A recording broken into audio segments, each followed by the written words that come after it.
Hey Psych2Goers, and welcome back to another Psych2Go video. Do you find it hard to socialize with other people?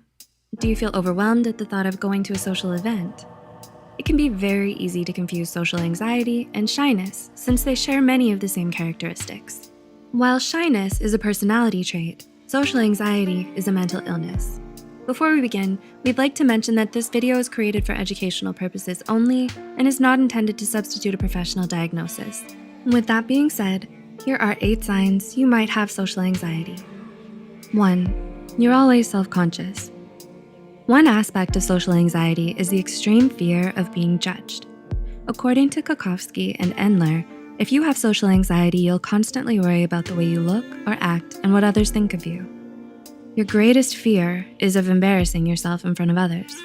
A shy person, on the other hand, will only worry about being judged in certain situations, like in public speaking or when meeting someone new. 2. Your anxiety feels out of hand. There are times when it's normal to feel shy or nervous around other people. For example, when you move to a new school or have to perform in front of an audience. But social anxiety is irrational and unwarranted. You may feel distressed about things as simple as making eye contact with someone, using public transportation, or eating in front of other people. The fear is always there. 3. It interferes with your performance. Have you ever called in sick to work when your anxiety became too overwhelming? Or have you kept quiet when you were having trouble in class? Social anxiety can impact your performance in many ways. With the constant fear of people's judgment, you may even be afraid to do well to avoid drawing attention. You don't pitch ideas at meetings, raise your hand in class, or join clubs because of how much anxiety it creates. 4. It affects your relationships. While it's hard to make friends when you're shy, it can feel almost impossible when you have social anxiety. For a shy person, it's usually about breaking the ice and going through the initial awkwardness of meeting each other. But having social anxiety can complicate your relationships. You feel tense and uneasy around people no matter how close you are or how long you've known them. 5. It doesn't go away with familiarity. It's normal to feel shy at the beginning of a new relationship, but as you get to know each other, the tension will start to subside. This isn't the case if you have social anxiety.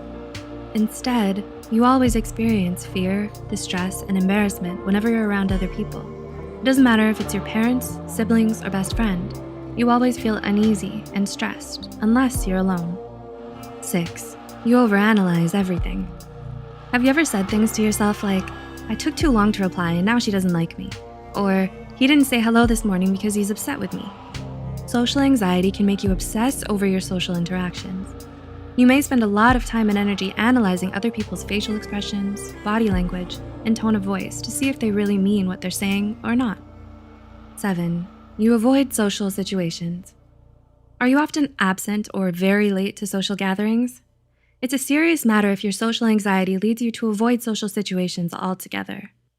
You decline invitations, refuse to speak in front of people, and you would rather sit in the corner to avoid being noticed than mingle with anyone else. It doesn't matter if it's a normal day at work or school, your own birthday party, or even your wedding day. And 8. You have physical symptoms. Do you feel nausea, dizziness, or chest palpitations when you're in social situations? Just like most anxiety disorders, social anxiety is often accompanied by physical symptoms. Some common ones are sweaty palms, shortness of breath, lightheadedness, and trembling. While these are also the same signs of someone having a panic attack, you'll be able to tell the difference if you only show these symptoms when anticipating or being out in a social setting. Do you relate to any of these symptoms above? Let us know in the comments below. If you do, you're definitely not alone, nor are you bad for feeling this way.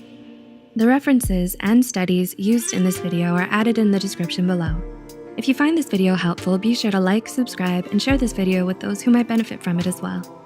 Thanks for watching, and we'll see you in the next video.